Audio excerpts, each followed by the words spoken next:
ஆன்மீக தகவலில் நான் சொன்னேன். அதாவது ஒருத்தர் வந்து ஒரு நபர் வந்தார், அவர் உட்காந்து ஒரு சார் எல்லாத்துலேயும் வெற்றி பெறணும் அப்படின்னு சொன்னார். பட் அவர் பேசக்கூடிய ஒரு 10 நிமிஷத்தில், சார் இதெல்லாம் உங்களுக்கு ப்ராப்ளம் இருக்கா, எப்படி சார் என் ஜாதகம் பார்க்கல, ராசி நட்சத்திரம் எதுவுமே பார்க்கல, இன்னும் ஆரம்பிக்கவே இல்லை, நீங்கள் பார்க்குறதுக்கு அதுக்கு முன்னாடி எப்படி சொல்லிட்டீங்கன்னு கேட்டார். இது ஒரு அற்புதமான ஒரு முறை ஜோதிட சாஸ்திரத்தில் இருக்குது. நான் சொல்கிறேன், நல்லா கேட்டுக்கோங்க. யார் ஒருத்தர் அப்பா அம்மா மாமனார் மாமியார் பெரியவங்களை பற்றி குற்றம் சொல்கிறாங்களோ அவங்களுக்கு சூரியன் கெட்டு போயிடும், சந்திரன் கெட்டு போயிடும். அடுத்தது எவர் ஒருவர் இட சம்பந்தமான விஷயங்களை அதுக்கப்புறம் பேசக்கூடியது சரியில்லை, அது இது இல்லைன்னு சொல்கிறாங்களோ, ஆரோக்கிய விஷயத்தை பற்றி க்ஷீணம், அதாவது ஆரோக்கியம் சம்பந்தமான ப்ராப்ளத்தை பற்றி பேசுகிறாங்களோ, செவ்வாய் வந்து வீக் ஆகிடுச்சு. மனக்குழப்பத்தோடு பேசினா சந்திரன் வீக் ஆகிடுது. அடுத்தது எடுத்த உடனே நகைச்சுவையாகவே பேசிகிட்டு இருக்காங்க, சப்ஜெக்ட்டுக்கே வரல, புதன் போயிடுச்சு, அவங்களுக்கு பேசிகிட்டே இருப்பாங்க.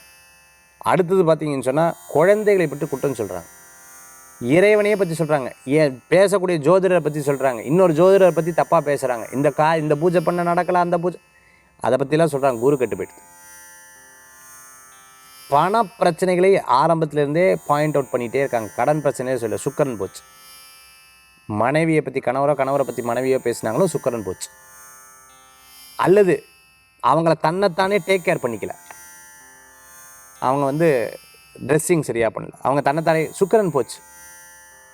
அடுத்தது பார்த்துட்டிங்க அப்படின்னு சொன்னால் பாஸ்ட்டு பற்றியே பேசிகிட்டு இருக்காங்க, யாரை இறந்தவர்கள் பற்றியே பேசிகிட்டு இருக்காங்க, தடங்கள் பற்றியே பேசிட்டாங்க. சனி பகவான் பேசும்பொழுது அந்த ரொம்ப அப்படியே ஒரு கெத்தாக இருக்கிறது, எனக்கு எல்லாம் தெரியும், நீ சொல்கிறது சொல்லு, போச்சு. ஸோ ராகு. அடுத்தது பார்த்திங்கன்னா சொன்ன விஷயத்துக்கும் பேசுகிற விஷயத்துக்கும் இவங்க அதாவது அறிவுரையை கேட்க வந்து இவங்க அறிவுரை சொல்லிட்டு இருப்பா. கேது. இப்படி கவனித்து பார்த்தாலே இந்த கிரகங்களை வைத்து உங்கள் ஜாதகத்தையும் சொல்லிடலாம். ஸோ இந்த மாதிரி நீங்கள் அவங்க பேசக்கூடிய நபர்கள்ட்ட நீங்கள் யோசித்து பாருங்கள், அவங்க உட்காந்து பாருங்கள், அவங்க எதை பற்றி பேசுகிறாங்களோ அப்படியே அந்த நபர்கிட்ட பழகிட்டே இருந்தீங்கன்னா உங்களுக்கும் அதே பிளானட் வீக் ஆகிடும். ஸோ ரொம்ப கேர்ஃபுல்லாக டீல் பண்ணுங்கள். சில பேர் நிறையா எங்கிட்ட கேட்கும் பொழுது, சார் இந்த காரியம் நடக்கலை, யாராவது இதை பற்றி புலம்பிகிட்டே இருந்தாங்களாமா? ஆமாம், எனக்கு பக்கத்தில் இருக்கிறவங்க இதை பற்றி தான் புலம்பிகிட்டே இருப்பாங்க. அதே வைப்ஸ் உங்களுக்கும் ஒட்டி எடுத்து வேறு ஒன்றும் கிடையாதுன்னு சொல்லுவேன்.